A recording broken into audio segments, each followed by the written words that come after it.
ल हेर्नुहोस् है मौसम परिवर्तन कसरी हुन्छ। आज त्यो चुरुङ्गाको डाँडाभन्दा माथिल्लोपट्टिबाट उत्तर दिशाबाट उदाउँदैछ सूर्य। हिजो अस्तिसम्म त्यो चुरुङ्गाको डाँडादेखि तल्लो भेगबाट उदाइरहेको सूर्य आज माथिल्लोपट्टिबाट उदाइरहेको छ। अब बिस्तारै मौसम परिवर्तन हुँदै गर्मी बढ्दै सूर्य गर्मीको मध्य समयमा यो माथिको पोखरा डाँडा यो डाँडाबाट उदाउँछ। जेठ असार साउनको समयमा यो डाँडाबाट उदाउँछ भने अब कति अन्तर रहेछ ल हेर्नुहोस्। अहिलेको सूर्यको उदय र पछि उदाउने स्थान कति फरक ल हेर्नुहोस्। यो दृश्य हो कास्की जिल्ला अन्तर्गत पर्ने यो माछापुच्छ्रे गाउँपालिका हडौले भन्ने ठाउँबाट देखिएको दृश्य हो। पूर्व दिशामा सूर्य उदय भइरहेको छ भने अब हेर्नुहोस् उत्तर दिशामा हिमालका ती टाकुरामा घामको किरण परिरहेको छ। यो सूर्यको किरण पर्दा हिमालहरू तलल टल्किरहेको छ।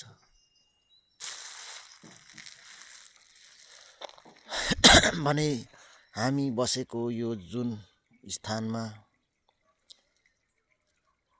परापूर्वकालदेखि यहाँ बसोबास गर्ने पुर्खाहरूले मानिल्याएको विश्वास गरिल्याएको आस्थाको धरोहर शक्तिदेवीको मन्दिर पुनर्निर्माण भइरहेको छ। जुन कि अलि पुरानो शैलीमा र जीर्ण अवस्थामा रहेको मन्दिर अहिले त्यस मन्दिरलाई केही स्तरीय बनाउने यहाँका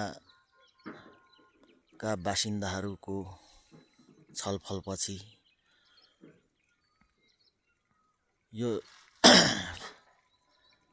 स्तरको बनिरहेको छ भने यहाँबाट पारीको त्यो गाउँ लुवाङ भन्ने गुरुङ गाउँ रहेछ त्यहाँसम्म त पुग्न सकिएको छैन। यहाँबाट आँखाले निहाल्न सकिन्छ।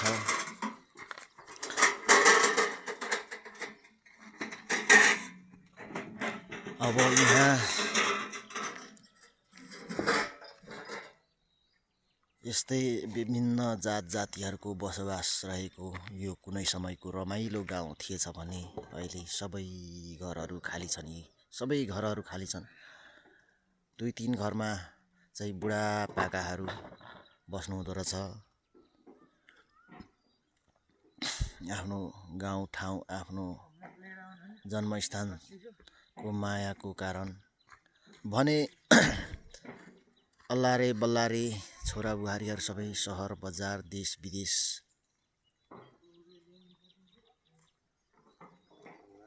रहनु हुँदो रहेछ भन्ने यहाँका बुढापाकाहरूको भनाइअनुसार बुझ्न सकिन्छ। ल यस्तै छ है। ल हेर्नुहोस् सूर्य अहिलेको अहिले कति माथि उदाइसक्यो। ल हेर्नुहोस् समयको गति